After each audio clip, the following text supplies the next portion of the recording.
Welcome back to my channel. I'm Captain Crypto. Thanks for coming back and doing another episode with me. All the support I'm getting is super awesome, guys. Thank you so much. Subscribe to the channel, hit the bell notifications, leave a like, leave a comment. I'm going to try to get all the videos you guys want to see.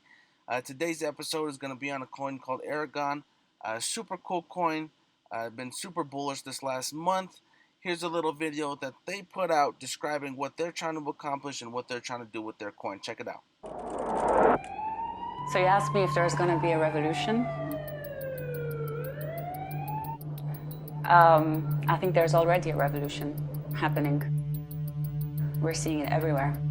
Honestly, I feel like blockchain is almost slipping through the cracks. They don't even see that we're a threat yet. If you have a decentralized entity that people can opt into, that starts performing services that the government used to provide, then what do you need these guys for? Bitcoin is the first real experiment in DAOs. It's the first DAO that ever existed. What's a DAO? I mean, decentralized autonomous organization is what it stands for, right? Basically, a decentralized autonomous organization is an organization in which you can interact with it without having to go through an intermediary. I think that's very important for us to have tools that are really censorship resistant. We have evolved so much as a society, but yet our governance structures are hundreds of years old.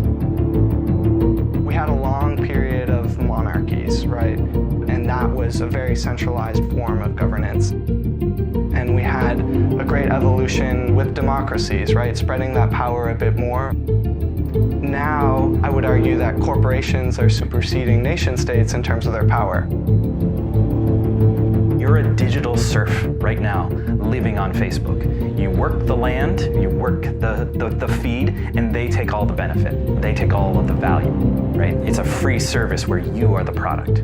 Systems tend to perpetuate themselves. In other words, capitalism tends to do what's best for the market, maybe not what is best for all the individuals who comprise the market. Silicon Valley, they tend to fund projects or companies that are trying to solve very much first world problems.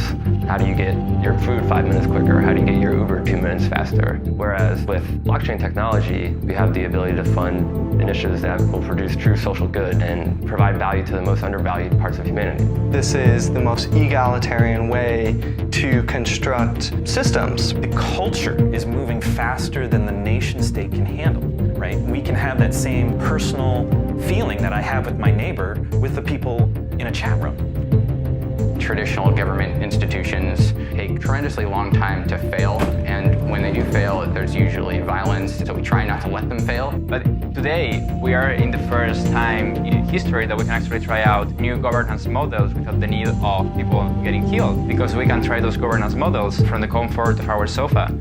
In the mathematical realm, you cannot threat an algorithm with a gun. Because it's unstoppable, it's open source code. The cat's out of the bag right away when someone has the idea. Anything closed source is like saying, I'm a scientist and I've proved something, but I'm not going to show you how I proved it. It's just free. You download it from the internet, it's open source, you want to enhance it, you do, and if you don't like it, you can just fork it. And if we have means by which groups can connect to each other to form larger governance structures that govern the entire whole, then we have something that kind of is resembling a fractal structure. If you think about kind of other examples of superorganisms, you have like beehives and ant colonies, or even just the human body itself is a bunch of cells and microorganisms that are all working together in a single like human body as their environment. But now what we have proliferating with crypto networks is actually these supranational protocols in which human activity can be governed on this international basis without nation states, without corporations. So what it allows is for people to come together from wherever, and they can interact together, they can make decisions, they can share in the common enterprise, and then they can all benefit together. Governance ends up being a really key part of making that work. And if you view blockchains from an evolutionary standpoint, this may be the most critical feature one could imagine. Any organization of any kind, from your mom and pop shop to your decentralized autonomous organization, can create an entity on Aragon's network and use it for all kinds of things, like their cap table, like payroll, to show where their finances are going, for voting, for upgrades, to the way in which that organization works. Aragon is a tool that I think will spawn many different early attempts at decentralized governance structures, which, if implemented well, will be powerful.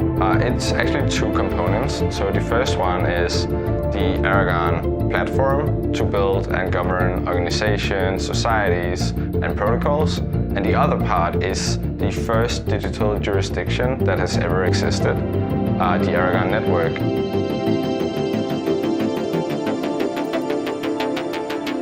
That doesn't happen very often in the real world. It's rare that you get to set up a new central bank or a new government. So I think we're going to be in sort of this Cambrian explosion of experimentation on both of those fronts. But with any huge transition that happens in human history, they are very insistent in making us believe that we need them. So the incumbents are trying to use their marketing power, their communication power, their surveillance power to convince people that they still need them. But the market and the people will eventually figure it out that they don't.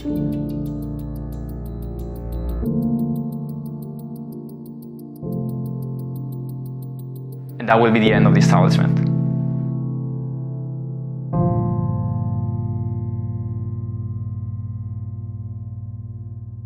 A really well put together video. Definitely gets people intrigued when they see videos like this into crypto. Here's another one that they put out describing what they're trying to do with Aragon. Check it out. What I get to talk about today is specifically the Aragon network, and we heard a little bit about this in some of the earlier presentations. But if you're not familiar with what the Aragon network is, it's been a goal of the project since the very beginning to use the infrastructure and the tools that we're building to operate an organization governed by ANT holders. And the goal of this organization is to serve as a digital jurisdiction. And sometimes I use the word digital jurisdiction when I'm talking to people, and people are like, what is that? And you can kind of think about this like a traditional jurisdiction like Delaware, but designed for the unique properties of fully digital blockchain native organizations. And what that means is that this digital jurisdiction is going to provide some of the same things that a traditional jurisdiction might provide as well. So like the infrastructure, the tools for record keeping, all of these things, as well as dispute resolution when disputes inevitably occur. And so why do we need a digital jurisdiction as opposed to our traditional legacy jurisdictions? Why are we trying to solve this problem? And fundamentally, this is because we believe that anyone, anywhere should be able to work with anybody else. And the internet has kind of made this possible broadly today. I can use GitHub, I can use instant messaging, I can talk to somebody across the globe, and we can work on a project. But currently, like, those relationships are hard to formalize. It's hard to actually formalize that into an actual business, a formal business arrangement that provides guarantees. And it's unfortunate. This is confusing and expensive, and people really don't do this, at least at the scale that we would like to see. And even if you do manage to kind of like jump through those hurdles and you decide to incorporate somewhere and you're working with people across the globe, the choice of jurisdiction that you pick may actually put some of the participants in that organization at an extreme disadvantage. Picking a specific jurisdiction means that you're providing advantages based on nationality and geography and even culture. So if you're working with people that don't necessarily share those same qualities with you, which I highly encourage you to do, you're potentially putting some of those participants at risk. So how do we actually operationalize this? The Aragon network acts as a on-chain organization. It's built on top of Aragon, and it's governed by ANT holders. And ANT holders can participate in community governance to deploy and allocate shared resources, to build and maintain core infrastructure and service protocols, like the Aragon Court, which we're going to talk about today, that coordinate agents in the network to perform services. And what this does is it creates a circular economy where consumers are kind of governing these services and consuming these services, and suppliers are providing these services, and the Aragon network is really at the core of all of this. Super interesting project. As far as more recent news for Aragon, they recently just surpassed 25,000 ANT holders. Super cool to see that. Another step towards mass adoption for cryptocurrency. As far as exchanges, they recently listed on 3 of the largest exchanges in the world: Binance, Huobi Global, OKEX, all at within 24 hours. Super bullish. More volume, the better. They also listed on MXC Exchange, also within 24 hours.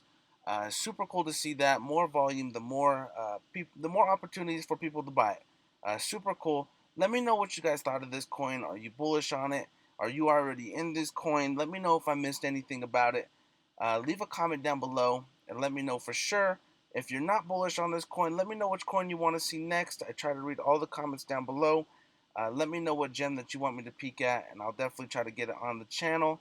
Again, if you're new to the channel, smash the subscribe button, hit that bell notification, leave a like.